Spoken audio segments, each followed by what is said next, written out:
Hi guys, it's Arjun Mittal here, founder and CEO tax advisory. So आज हम जो बात करेंगे अपनी इस वीडियो में बात करेंगे how to register a startup business constitution India में कितने तरह के होते हैं, आप अपने स्टार्टअप को किस कॉन्स्टिट्यूशन में रजिस्टर कर सकते हैं, लाइक ओपीसी बनाना है, प्राइवेट लिमिटेड कंपनी बनाना है, एलएलपी बनाना है, सोल प्रोप्राइटरशिप बनाना है और पार्टनरशिप फर्म वगैरह आपको क्या सूटेबल रहेगा, कितनी कॉस्टिंग आती है, क्या क्या कंप्लाइंसेस रहते हैं और सूटेबल किन किन बिजनेस के लिए कौन कौन सा बिजनेस कॉन्स्टिट्यूशन सूटेबल रहता है। सो इसके बारे में डिटेल में बात करेंगे एक बार। सो जब मैं गूगल करता हूँ how to register a startup in India, basically आपको देखने को मिलेगा कि स्टार्टअप इंडिया का रजिस्ट्रेशन क्या होता है। सो ये स्टार्टअप का रजिस्ट्रेशन एक डिफरेंट होता है, राइट। जब आपका फर्म या कंपनी क्रिएट हो जाती है उसके बाद हम स्टार्टअप इंडिया रजिस्ट्रेशन के लिए जाते हैं, जो कि गवर्नमेंट आपको DPIIT रिकॉग्निशन सर्टिफिकेट प्रोवाइड कराती है। The thing I am here talking about is how to register a startup as a sole proprietorship, partnership, private limited company, LLP and OPC company. इसके बारे में मैंने एक आपके लिए डिटेल्ड PPT बनाया है। ये PPT आपको डिस्क्रिप्शन बॉक्स में मिल जाएगा, आप अपनी वर्किंग के लिए वो डाउनलोड भी कर सकते हो, राइट। सो आज हम जो बात करेंगे मेनली बात करेंगे इन सारे बिजनेस कॉन्स्टिट्यूशन के बारे में। तो सबसे पहले नंबर पे हमारे पास आता है सोल प्रोप्राइटरशिप, जो कि सिंगल ओनर होते हैं, राइट। उनका छोटा काम होता है, छोटा बिजनेस होता है,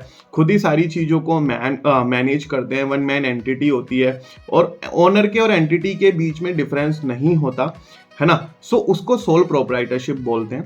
सोल प्रोप्राइटरशिप को रजिस्टर करने के लिए आप क्या कर सकते हो, आप एक तो शॉप एक्ट रजिस्ट्रेशन ले सकते हो, राइट। शॉप एक्ट रजिस्ट्रेशन होता है जिसको हम गुमास्ता लाइसेंस भी बोलते हैं, ठीक है। Gumasta licence, trade licence, shop act registration वो बोलते हैं।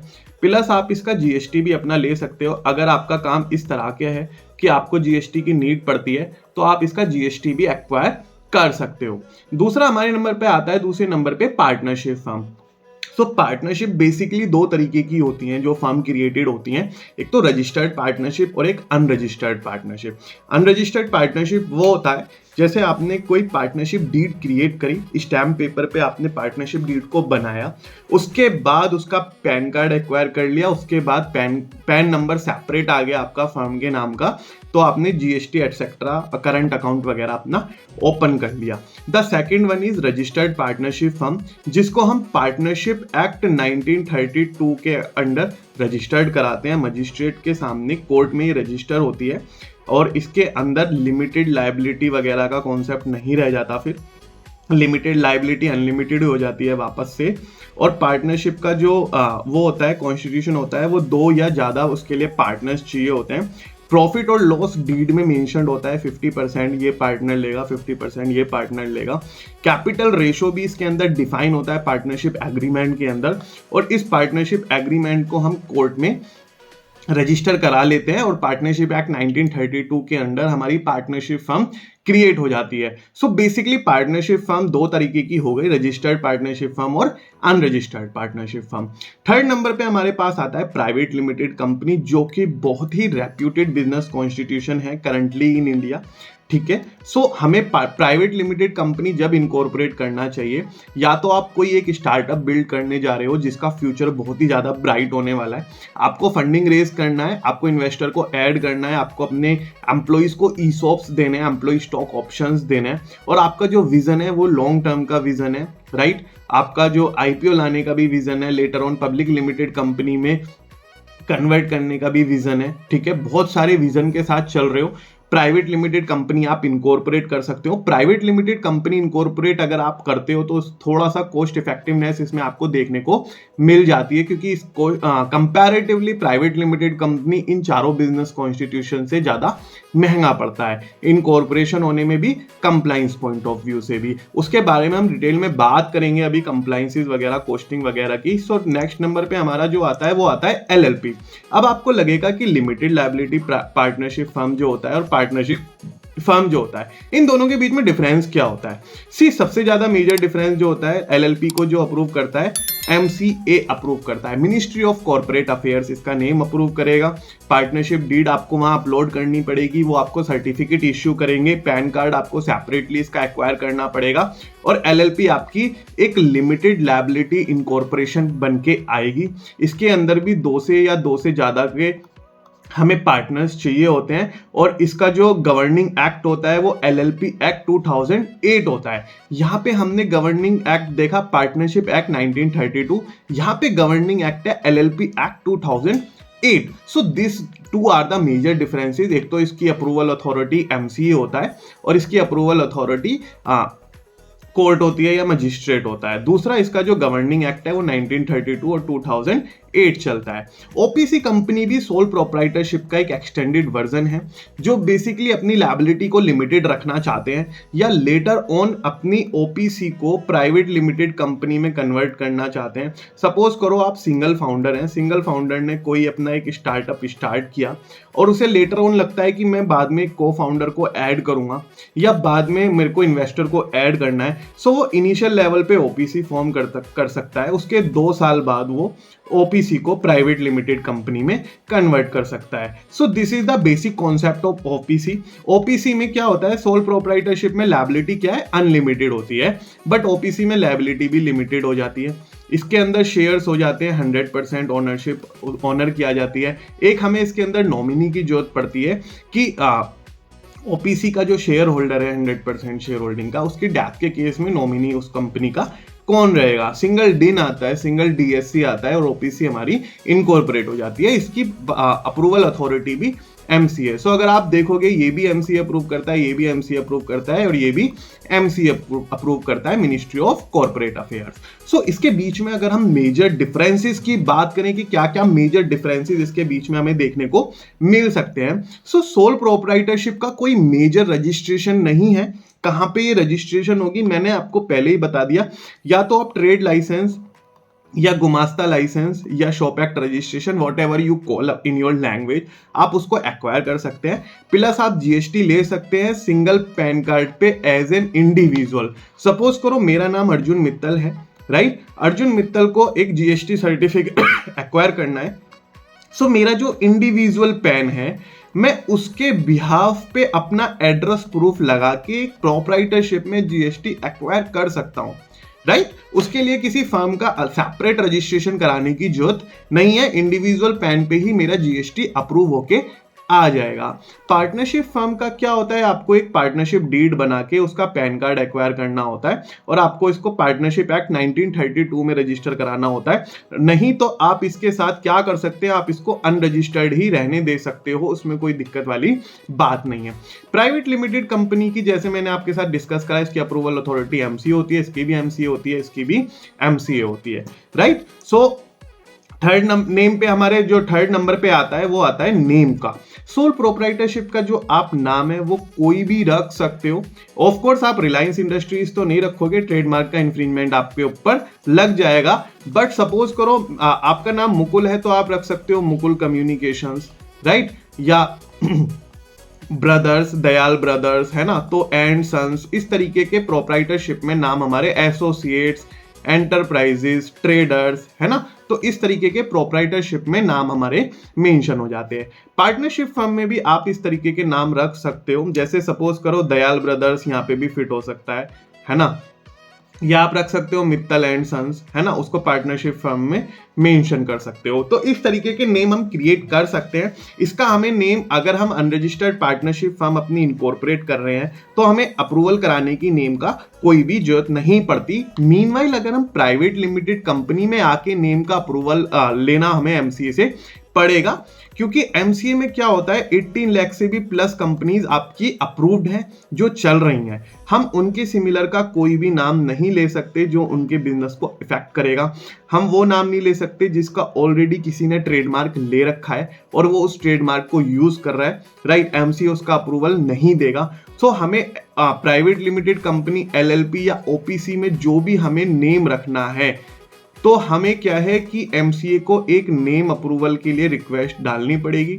नेम अप्रूवल की रिक्वेस्ट आएगी, रिक्वेस्ट जाएगी, इसकी जो फीस होती है ज़्यादातर केसेस में 1000 रुपीज़ गवर्नमेंट फीस होती है, फिर अप्रूवल आएगा और देन आप कंपनी अपनी इनकॉर्पोरेट या एलएलपी अपनी इनकॉर्पोरेट या ओपीसी अपनी इनकॉर्पोरेट कर सकते हैं, राइट। सो ये प्रोसेस जो होता है नेम का यहाँ पे ज़्यादा टफ होता चला जाता है। रीजन बीइंग लोगों को नाम उनकी मनपसंद के नहीं मिल पाते।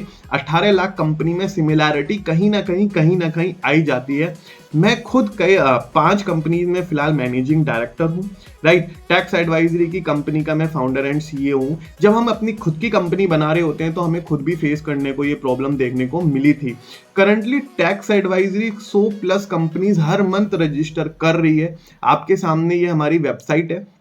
सो हम 100+ कंपनी हर महीने रजिस्टर कर रहे हैं। सो हम क्या है कि एक एक्सक्लूसिव कंसल्टेंसी प्रोवाइड कराते हैं नेम को लेकर कि अगर आप ओपीसी प्राइवेट लिमिटेड कंपनी या एलएलपी अपनी इनकॉर्पोरेट करोगे, सो आपको नेम किस तरीके से सेलेक्ट करना है कि हमें ट्रेडमार्क का इन्फ्रिंजमेंट भी फेस ना करना पड़े और साथ में हमारे नाम जो है इजीली एक्वायर करना पड़ जाए।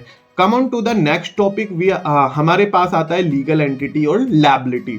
लैबिलिटी सोल प्रोप्राइटरशिप की देखो अनलिमिटेड होती है। कल को भगवान ना करे बिजनेस में कोई हमें लॉस फेस करना पड़ जाता है, सो क्या होता है कि कोर्ट आपकी पर्सनल एसेट्स में से भी रिकवरी करवा सकता है, उस लॉस की भरपाई कर सकता है। पार्टनरशिप फर्म अगर रजिस्टर्ड है तो लायबिलिटी लिमिटेड है, अगर अनरजिस्टर्ड है तो लायबिलिटी अनलिमिटेड हो जाती है। पार्टनर्स के पर्सनल एसेट्स में से भी रिकवरी की जा सकती है। प्राइवेट लिमिटेड कंपनी की लायबिलिटी लिमिटेड ही होती है, भले ही कंपनी को कितना लॉस हो जाए या कंपनी की कितनी ही लोन की लायबिलिटी बढ़ जाए या कुछ भी हो जाए, जितना शेयर होल्डर की उन्होंने कैपिटल अपना इन्वेस्ट करा है उससे ज्यादा की रिकवरी उन शेयर होल्डर से नहीं की जा सकती। So company is a separate legal entity, ठीक है। वो एक आर्टिफिशियल पर्सन होती है, अपने नाम से लीगल प्रोसीडिंग इनिशिएट कर सकती है। कोई थर्ड पार्टी कंपनी पे लीगल प्रोसीडिंग इनिशिएट कर सकती है। सो कंपनी का अपना स्टेटस एक अलग होता है। सिमिलरली हमें एलएलपी में चीजें देखने को मिलती है। लायबिलिटी लिमिटेड होती है, आपकी पर्सनल एसेट्स पे कोई भी थ्रेट हमें यहाँ देखने को नहीं मिलता है। और ओपीसी में भी लायबिलिटी हमें लिमिटेड देखने को मिलती है और जो नॉमिनी होता है वो डायरेक्टर बन जाता है in case of the death of the owner of the OPC, right. So इसके अंदर मेंबर्स की अगर हम बात करें तो इसमें हमें सिंगल 1 पर्सन चाहिए होता है चलाने के लिए। इसके अंदर मिनिमम 2 चाहिए होते हैं और मैक्सिमम हमें 20 चाहिए होते हैं। प्राइवेट लिमिटेड कंपनी में मिनिमम 2, मैक्सिमम शेयर होल्डर आप 200 रख सकते हो। बाकी बोर्ड ऑफ डायरेक्टर भी आप बना सकते हो। डायरेक्टर कंपनी के शेयर होल्डर और डायरेक्टर अलग होते हैं, तो डायरेक्टर आप अलग असाइन कर सकते हो, अलग अपॉइंट कर सकते हो। शेयर होल्डर आप मैक्सिमम 200 ले सकते हो। 200 से ऊपर अगर आपको जाना है तो आपको अपनी कंपनी को पब्लिक लिमिटेड कंपनी में कन्वर्ट करना यहाँ पे पड़ेगा।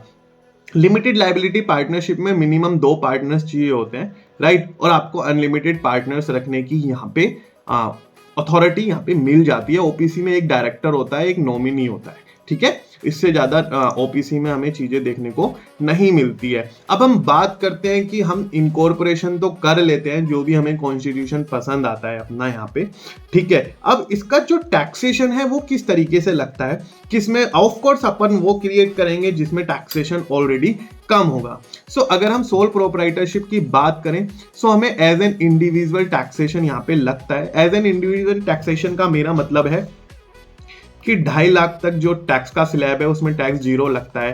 2.5 लाख से 5 लाख तक का आपका टैक्स लग गया 5%, फिर 20% और फिर 30%। 5 लाख से 10 लाख तक 30% और 10 लाख प्लस के केस में 30%। So this is the normal tax slab rate जो एज एन सोल प्रोप्राइटर को लगेगा, एज एन इंडिविजुअल को लगता है। पार्टनरशिप फर्म में फ्लैट 30% टैक्स है।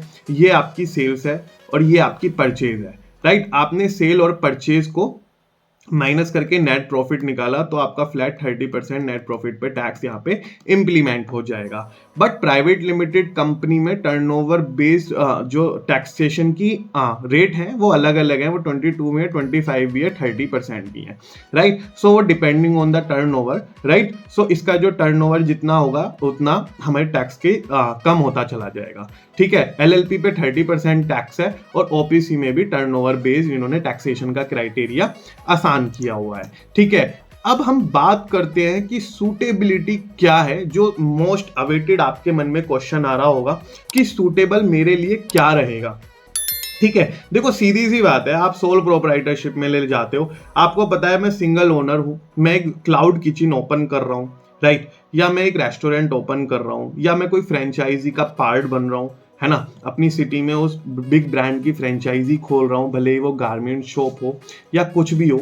ठीक है, तो आप सोल प्रोप्राइटरशिप के लिए जा सकते हो, उसके लिए लेस कैपिटल चाहिए होती है, टैक्स रेट भी इसके लो होते हैं क्योंकि हमें नॉर्मल टैक्स स्लैब के अकॉर्डिंग अपना टैक्सेशन डिसाइड करना होता है, लो ऑपरेशनल रिस्क होता है, कंपनी होगी तो कंप्लाइंस कॉस्ट भी कम आएंगे और रिक्वायरमेंट भी हमें कम होगी। अगर हम बात करें पार्टनरशिप फर्म की, तो पार्टनरशिप फर्म में क्या होता है कि जैसे सपोज करो आप कोई एमवीपी क्रिएट कर रहे हो, ठीक है, अब आपको लगता है मिनिमम वायबल प्रोडक्ट क्रिएट करने में मेरा इतना इन्वेस्टमेंट जाएगा, ठीक है, आपने ये इन्वेस्ट कर दिया, अब आपको लगता है कि मेरे को आगे चल के को फाउंडर को ऐड करना है, सो आप पार्टनरशिप फर्म क्रिएट कर सकते हो। इसमें आप क्या कर सकते हो, अभी आप सोच रहे होंगे कि मैं तो सिंगल ओनर हूं, आप स्लीपिंग पार्टनर एक बना सकते हो, यहाँ पे किसी को, अपनी मदर को, अपने फादर को, अपने ब्रदर, अपनी सिस्टर, अपने फ्रेंड को कोई एक स्लीपिंग पार्टनर बना दो, एक्टिव आप रहो, लेटर ऑन जब आपको को फाउंडर मिल जाता है सो आप उस पार्टनर का रेजिग्नेशन करा सकते हो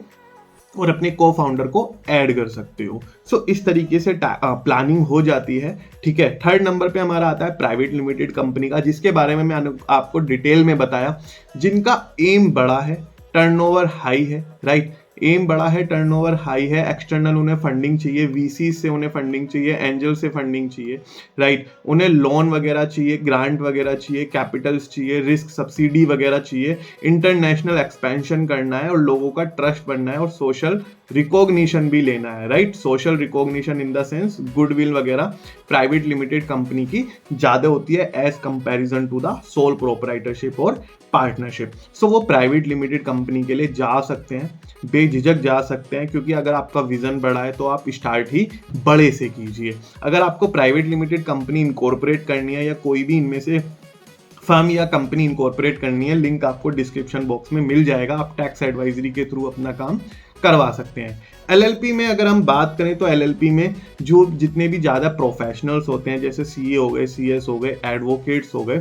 वो ज़्यादा प्रीफर करते हैं एलएलपी को। उनका एलएलपी प्रीफर करने का रीज़न ये होता है कि इसके अंदर ना पार्टनर्स हम अनलिमिटेड यहाँ पे असाइन कर सकते हैं, कैपिटल हमारी लिमिटेड रहती है और पार्टनर्स के कैपिटल और लोन की जितनी भी रिक्वायरमेंट्स होती है हम पार्टनरशिप डीड के थ्रू उसे डिफाइन कर सकते हैं।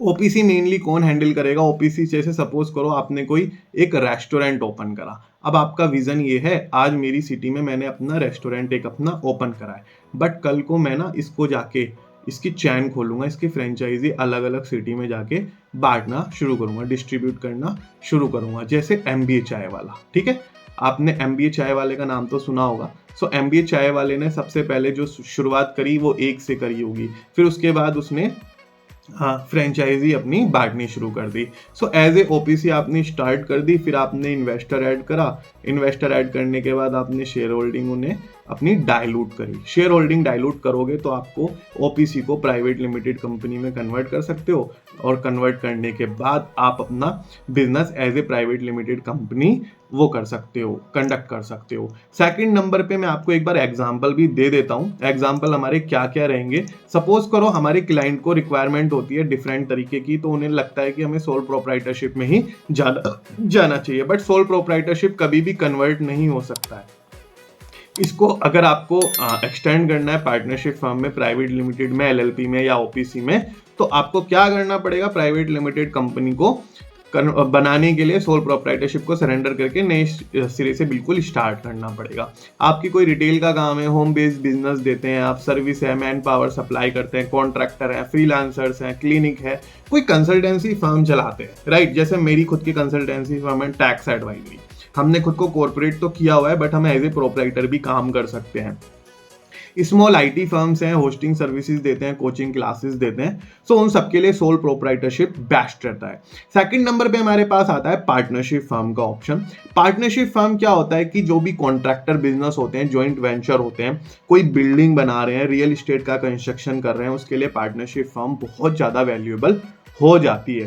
प्राइवेट लिमिटेड कंपनी जैसे मैन्युफैक्चरिंग का बिजनेस है, फाइनेंशियल सर्विसेज का आप बिजनेस दे रहे हो, कोई लोन बेस्ड आपका स्टार्टअप है, फिनटेक है, एडटेक है, राइट। सो आप ई कॉमर्स का कोई एक पोर्टल खोल रहे हो, डीटीसी के फाउंडर हो, आप अपने ब्रांड को डीटीसी फाउंडर में नेक्स्ट लेवल पे ले जाना चाहते हो, आपका कोई ऐसा स्टार्टअप है जो आगे चल के इन्वेस्टर्स उसमें इन्वेस्ट करेंगे, कोई mobility and sustainability based startup है, सो आप इसको प्राइवेट लिमिटेड कंपनी में कन्वर्ट कर सकते हो। रही बात एलएलपी की, मैंने आपको पहले ही बताया था, जितने भी प्रोफेशनल्स होते हैं, CA, CS, advocates, IT companies है ना, sales, promotional, digital marketing agency, वो एलएलपी के लिए प्रीफर करती हैं। ओपीसी में हमारा रेस्टोरेंट, रिटेल स्टोर और फ्रेंचाइजी, जैसे मैंने आपको एग्जांपल दिया एमबीए चाय वाले का, राइट। उसके बारे में अब हम कंप्लाइंस की बात करते हैं। देखो, कंप्लाइंस आपको जानना बहुत ज़्यादा जरूरी है। अगर आप कंप्लाइंस नहीं जानोगे सो आप क्या है कि डिवाइड हो सकते हो डायरेक्टरशिप से। आप हो सकता है कि आप फ्यूचर में कभी भी कंपनी क्रिएट ना कर सको। सो सोल प्रोप्राइटरशिप में हमें खाली इनकम टैक्स फाइल करना है 1 साल में और हमारा कंप्लाइंस यहाँ पे खत्म हो जाता है। पार्टनरशिप एक्ट में भी हमें इनकम टैक्स लेना है और अगर हमने जीएसटी ले रखा है तो जीएसटी का रिटर्न यहाँ पे अपना फाइल करना है। प्राइवेट लिमिटेड कंपनी में आपको एमसीए के भी कंप्लाइंस करने हैं, जीएसटी के भी कंप्लाइंस करने हैं, इनकम टैक्स के भी कंप्लाइंस करने हैं, डीजीएफटी अगर आप एक्सपोर्ट करते हो तो उसके भी कंप्लाइंस करने हैं, कस्टम ड्यूटी अगर आपका कस्टम पोर्ट पे माल जाता है तो उसके भी कंप्लाइंस यहाँ पे करने पड़ते हैं, और अगर आपके ऊपर लेबर लॉ लगता है तो उसके ऊपर भी आपको कंप्लाइंस करने पड़ सकते हैं, जैसे प्रोविडेंट फंड है ना, ईएसआईसी, इससे रिलेटेड आपके ऊपर एक्ट लग जाते हैं और आपको कंप्लाइंस 100% करने पड़ेंगे। सिमिलरली एलएलपी होता है, बट जो इसका एनुअल मेंटेनेंस कॉस्ट होता है वो फिर भी मॉडरेट होता है, इतने सारे कंप्लाइंसेस हमें नहीं चाहिए होते जितना प्राइवेट लिमिटेड में चाहिए होते हैं। ओपीसी में भी कंप्लाइंसेस मॉडरेट होते हैं और हमारा एनुअल एवरेज एक्सपेंडिचर 15K से 20K हमारा यहाँ पे आ जाता है। सो आप अपने सुटेबिलिटी के अकॉर्डिंग कोई सा भी बिजनेस कॉन्स्टिट्यूशन यहाँ पे क्रिएट कर सकते हो। स्टार्टअप को रजिस्टर करने का मतलब स्टार्टअप इंडिया रजिस्ट्रेशन नहीं होता है, उसकी सेपरेट वीडियो मैं बना चुका हूं, आपको लिंक डिस्क्रिप्शन बॉक्स में मिल जाएगा। यहाँ पे गाइस टैक्स एडवाइजरी की कई सारी सर्विसेज हैं जो आप अवेल कर सकते हो। ऑनलाइन आईटीआर फाइलिंग, अगर आपको टैक्स ऑडिट कराना है, कोई आपको इसमें कोई कंफ्यूजन है, अभी भी कोई क्वेरी है, तो आप हमसे लीगल कंसल्टेशन बुक कर सकते हो। लिंक डिस्क्रिप्शन बॉक्स में अगेन आपको मिल जाएगा।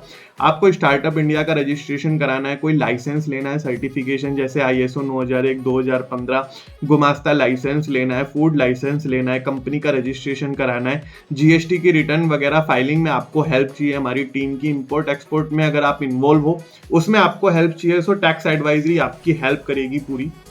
ये हमने अपनी कॉन्टैक्ट डिटेल यहाँ पे मेंशन की हुई है और आप मेरे को रीच आउट करने के लिए आप मेरे को मेल यहाँ पे कर सकते हो। आई होप आज आपको स्टार्टअप को लेके जितना भी आपका कंफ्यूजन था सारा मैंने दूर कर दिया है और आप अपना क्लियर कट एक मन बना चुके होंगे कि कौन सी बिजनेस एंटिटी को मुझे क्रिएट करना है राइट नाउ।